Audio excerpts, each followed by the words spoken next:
will be 40 years old in 132 days. And I'm just sitting here thinking, just reflecting, really. And I honestly never saw myself here. I honestly never saw myself here. Being married at like 23, 3 kids. Um, I just thought that my life would look a lot different right now. And I think like I'm just at a stage now where I'm just kind of like dissecting everything. I just woke up, okay, as you can see. Um, and mm, I don't want to use the term empty, um, but that's how I feel on a lot of days. With my kids um, being with their dad, and my daughter is grown now. She's 23. She lives on her own with my granddaughter, who's 3. Um, my boys, who are 17, going on 18, and one just turned 16 on Sunday, live with their dad, my ex-husband. And I honestly just thought my life was going to be um, like, a typical mom who's just everything is dedicated to their children and what their children are doing in their different activities. But it hasn't been like that for me. So um going through a divorce and going through that custody situation, and my custody situation was a lot different from a lot of other people's. And I think it's like a story that, I don't know if it's, I don't even know if this happens to other people because I haven't shared it. um it was honestly too painful for me to talk about, honestly, because it took so long. It took so long. It took so long. The process was long, and then I feel like the recovery, like the mental, um, it took a long time. Like, honestly, um, me and my ex-husband divorced in 2010. No, we separated in 2010. Our divorce was finalized in 2013. Um, uh, the boys went to go live with their dad in November of 2013. Um, and that's the story. But how that all came about, um, was probably the most, I don't know. For me, it was the most tragic thing that could have ever happened. And now that I'm getting to this 40 mark, I'm just looking back like, okay, if someone had asked me where I would be at 40, or what I would be doing, or what my life would look like, I probably would have said that I was married and kids and my family, and whatever, my career and my business or whatever. But none of those things happened. It didn't turn out like that. It didn't turn out like that at all. And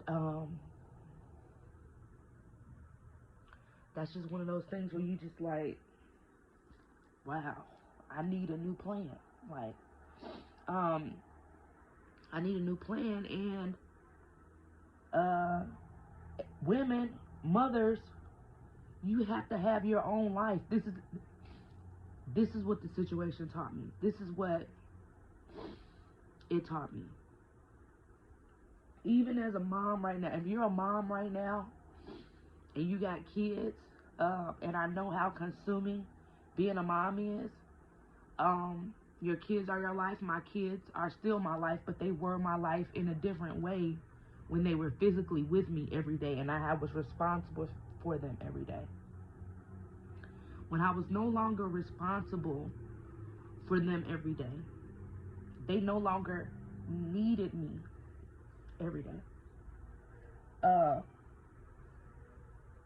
I went into a very, very deep depression. And I felt like my life didn't have any purpose.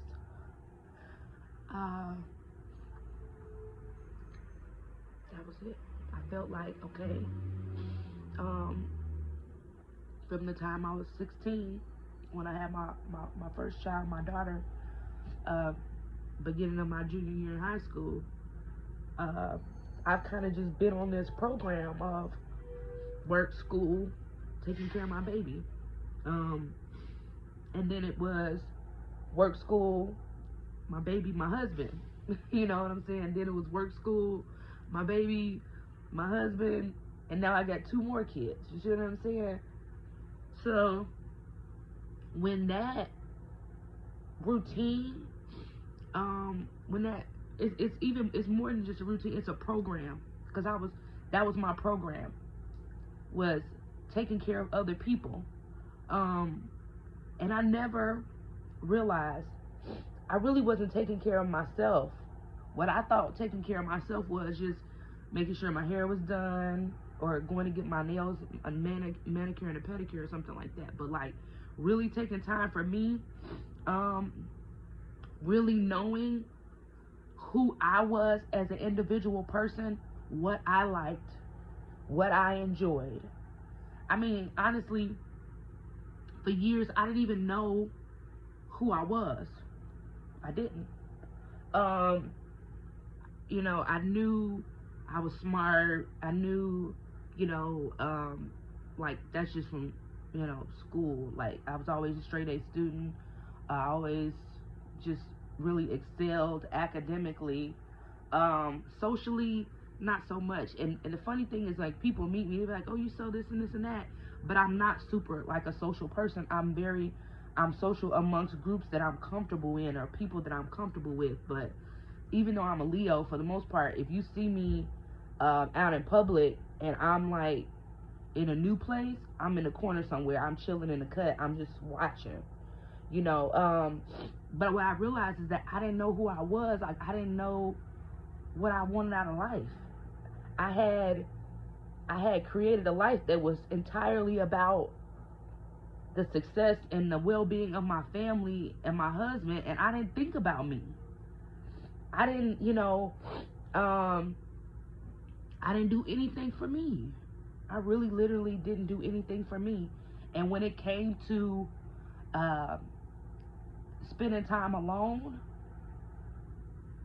I didn't know what to do with myself.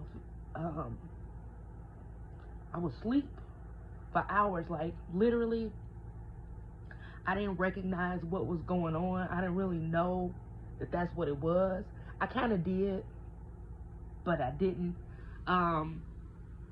It was just like, I'm tired. And then after a while, I began to question, like, why are you so tired? Like, it's not like I'm doing anything strenuous, but it's like I was so drained. I could sleep for days on end, but I realized I was just avoiding. Like, literally, I was just avoiding life. Like, if I could get away with it, I literally, because I was in sales, guys. I was in sales. So if I had a $5,000 week, or or, you know, sometimes, some weeks I wouldn't make anything. If I had just a good month, let's just say I had a good month. After that month is over with, because the way it works, I would make enough money for months. It's not like a 9 to 5 where you get a check for 2 weeks worth of work.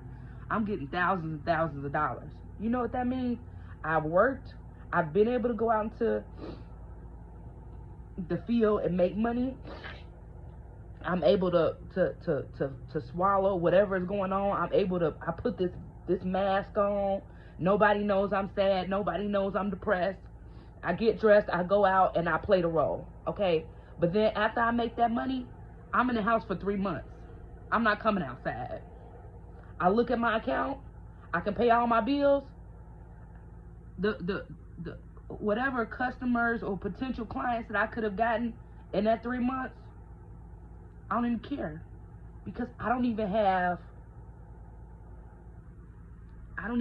anything that's making me want to get out the bed every morning. I have nothing that's pushing me. Money does not drive me. And I don't know, everybody's different. A lot of people, I gotta get up, I gotta get it, woo woo. And I get that. And I'm there only in times where my money is low. Then I'll get up and I'll recoup.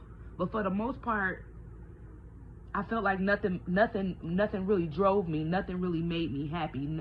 There was the incentive. If money was the only incentive, I don't care about that shit. Cause I really just was doing just enough to get by. I was just doing enough just to survive. Like, you know, I didn't care, you know. And like right now, I'm kind of like at this threshold of like, okay, well, what is the rest of your life about to look like? Like, what are you gonna do now? And the battle that has been going on inside me for years, I'm slowly getting past it. I'm at the point now where I'm looking at it in a different way. I was reading a book, The Underdog Advantage by Dean Graziosi, and I didn't even finish it. But I got to a point in the book and it says your story, like how to rewrite your story like from a different perspective, like, and change the narrative. And when I got to that point in the book, I froze because I couldn't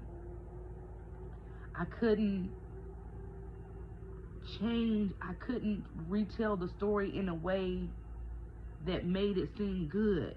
I was just too hurt by it. Like, I couldn't turn it around. I couldn't make it sound good. I couldn't do it. I could not freaking make it sound good. And I'm like, how can I make the best out of this? How can I be like, well, this happened to me, but as a result, these things happen. Like, I'm trying to find the positive in the negative. Literally, this is how I feel.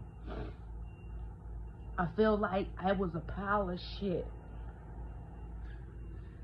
Stanky ass, disgusting shit. And somebody just, like, this is what you fucking get, right? And I had to pick through it and be like, okay, well, this is good. I got this out of this shit. That's one thing. And then pull something else out and be like, oh, well, I got this, and, you know, I was able to start my business and run it and the best I could and be somewhat successful in these things because I didn't have the responsibility of being with my kids every day and being a mom every day because of my divorce and the custody and him getting the kids. But the way it came about is just that what I couldn't get over. So I'm trying to make digging through this shit look good.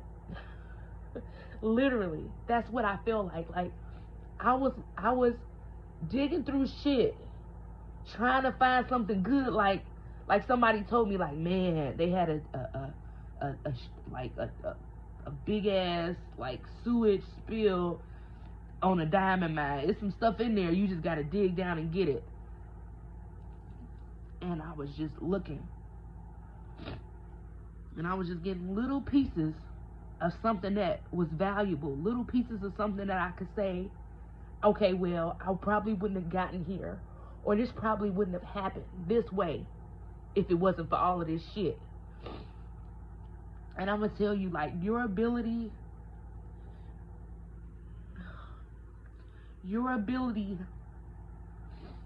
to take a fucked up situation, a shitty ass situation,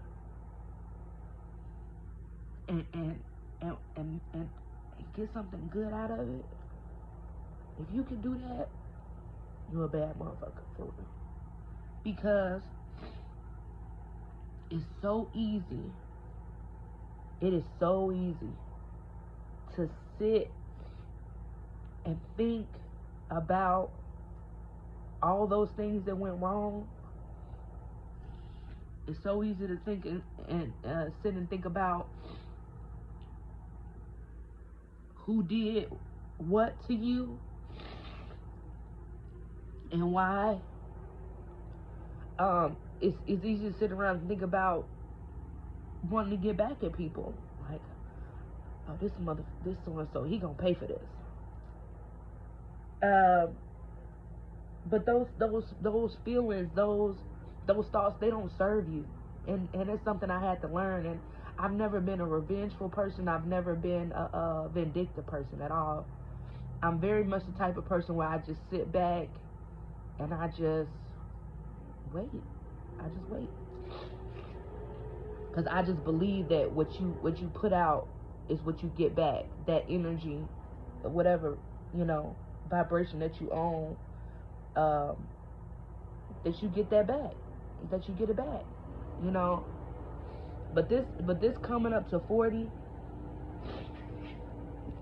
I'm gonna tell you, this coming up to 40 is hitting real different. And I'm trying to get into like a celebratory vibe early, not late. And I told myself, like, I'm about to go on a diet, lose a little weight, because I just been eating my ass off. And everybody has different, like, coping mechanisms or things that they do when they sad or they depressed. Mine has always been eating and sleeping, and them two things do not go together.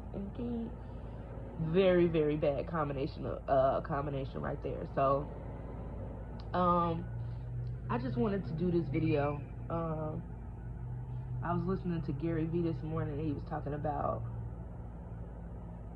fear of judgment. And I'm gonna wrap this up. But a lot of the reason that I never told my story in depth to anyone or on a platform is because of my fear of judgment. I never forget, I made a post. I was dating this guy, and he was a pretty wealthy guy, and he was very, very generous with me and my children. And he bought my daughter a car. And I was in this Facebook group, and I said something in the group about, the guy buying my daughter a car, and how I still wanted my daughter to, finish school and do all these other things. And I was really pushing her to, get some things done, and, get some, a career or something, find out what she was interested in. And I was saying how she needed to get out and get a job and just start doing her own thing. And these people attacked me. Like, if your boyfriend's a millionaire, why your daughter gotta work? Because she does. She needs to work. She needs to learn that for herself. But that situation just taught me how narrow-minded people are. And because we have that fear of somebody saying, but that don't make sense because so-and-so, this is the world we live in, y'all. Like, people are all broken and hurt. So this is what I want. I know this to be true, but it's still, even though I know this to be true, it still has held me back from posting or even doing this YouTube. Because it's just, I don't have the energy to debate the facts with anyone. And I feel like when you put yourself on these different platforms, you put yourself in a position to have to debate with people on what's true about your life. Like, people will try to come and tell you what you telling them is your story is not true, and they know so-and-so, and they went through this, and that don't happen like that. You see what I'm saying? And it kind of, it cripples you to a certain degree, because you're like, okay, well, I don't want to be challenged. And that's one of my things. Like, I know that about me. If somebody challenged me and I know I'm right, I just be like, I don't, get the fuck out of here. Like, you don't know what you're talking about. I don't like to be challenged, and I won't debate with you. Like, if you say it's this, I'm not gonna be like, no, it's not that, it's so-and-so. I just be like, okay, because I just don't have the energy. But what more importantly is that we have to realize the perspective that a lot of people have is it's a flawed perspective. Okay, it's just a flawed perspective, and people are, you know, they are hurt and they're broken and they've had those negative experiences in their life too, and they project their bullshit on you. That's how I feel. They will project their shit on you and just say any goddamn thing. So, like I said, it's 132 days till 40. I want to do a video a day.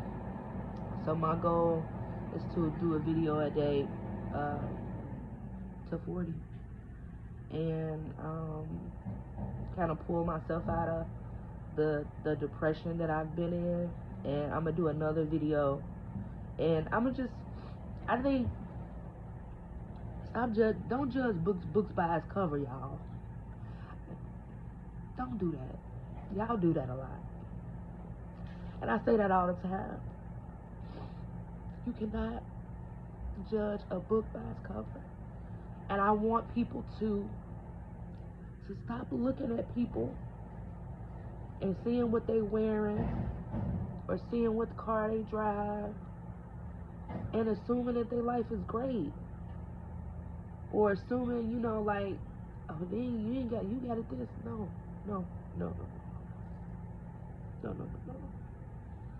We live in a world where you're forced to put on a face and pretend. You have to. You know, and I know for a fact, social media, all these things play a part in us pretending a persona. And that's why I tell people, like, man, don't look at other people's social media and get caught up in what they're doing and feel like that their life is better than yours and think that you want to trade places with them. Because a lot of people have looked at my social media, seen me taking trips and smiling and doing things, and they have said, girl, you got this and that, and you have no idea what's going on the inside. I want y'all to understand, like, when we're on social media, this is a highlight reel. These are the highlights. Okay? I want everybody to catch on. Those are the highlights. Okay? Now, when I show you the lowlights, you're going to be like, oh, so you was over in Africa taking pictures, going on African safaris and doing all of this. But then when I show you the behind the scenes, if I could show you, if people could open up and really be transparent and say, hey, yeah, I know this looks good, I'm sure a lot of people would show a different side. They would show, hey, listen, my house is a mess. I got clothes everywhere. And I have no energy to clean up. I'll clean up really, really good. Never 100%. I mean, never the whole house. Just kitchen, bathroom, living room, maybe my bedroom, the boys' room. The boys got their own rooms. One is like half office, half bedroom, but sometimes it's just, I just don't have the energy to do it. And then, and I just don't care. And I just be like, I need help. I can't do it. You know, but if you tell somebody, I need help, I can't do it, they're gonna look at you and be like, girl, ain't nothing wrong with you. You know, like that's some crazy ass shit for somebody to say to you. Girl, ain't nothing wrong with you. I wish. Yeah, I wish it wasn't wrong with me. You know. But that's just it. I don't care what you see on the outside. Some of the most beautiful people, y'all, are broken. I know some beautiful ass people. I know some successful people. And they all broken. They just not, nobody's sitting around broadcasting their brokenness. Nobody's saying, yeah, I just bought this new Benz, my business is doing great, but I still cry. I'm still crying. Nobody's like, you know, I'm in bed at night and I'm trying to put my mind on something positive before I go to sleep so that I can dream about something good instead of having a nightmare. Nobody tells you that. So let me be the first. Let me be the first to remind you. I mean, we see like celebrities and shit, Robin Williams, or famous designer Kate Spade. These people had the wealth, they had the lifestyle, they had success, what people may view as success. These people were not happy. You see, they took their own lives, okay? And I've been at that place. I've been there. And only by the grace of God that I'm still here right now. It's only by the grace of God that I'm seeing 40. Just to be 100%. It's by the grace of God that I'm seeing 40. Because I'm going to tell you, at one point in my life, my mindset was very much, I was very much like a hypochondriac. I would create whatever pain was having in my body. I knew it was something major. Something, you know, detrimental, something deadly. You know, I was going to the doctor, getting my head scanned, and I got these migraines. I think I got a brain tumor. Like, I was one of those. So it took years to reprogram my mindset just to be more of a positive thinker, not be pessimistic, not seeing the glass half empty. A long time to manage my anger, manage my emotions, you know. But this is about to be 40, so I gotta do something different. Like, I gotta do something. And I'm praying each and every day that that's something that